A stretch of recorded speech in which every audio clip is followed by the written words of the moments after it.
AVM brothers. அதில் நான் சரவணன் அவரிடம் மட்டும்தான் நெருங்கி பழக முடிந்தது.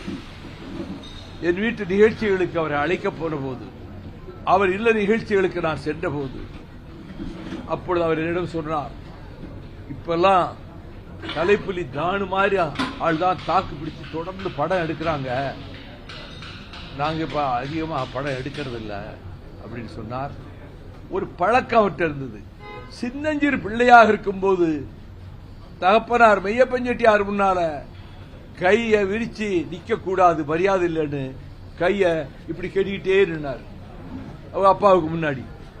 அதுவே பழக்கமாயிடுச்சு. எந்த படத்திலையும் பாருங்க, எந்த புகைப்படத்திலையும் பாருங்க, சரவணன் 2 கையும் கட்டிக்கிட்டு தான் இருப்பார். அது அப்பாவுக்கு கொடுத்த மரியாதை. பார்க்க வருகிற நண்பர்களிடமும் அதே மரியாதையை காட்டினார், கலைஞர்களிடமும் அதே மரியாதை காட்டினார். பண்புள்ளம் கொண்டவர், மனிதாபிமானம் நிறைந்தவர், நட்பை நேசத்தை பெரிதும் போற்றுகிறவர். அவர் 100 ஆண்டு கடந்து வாழ வேண்டும் என்று விரும்பினாலும் அவரை மரணம் என்கின்ற பொல்லாத கழுகு கொத்திக் கொண்டு போய்விட்டது.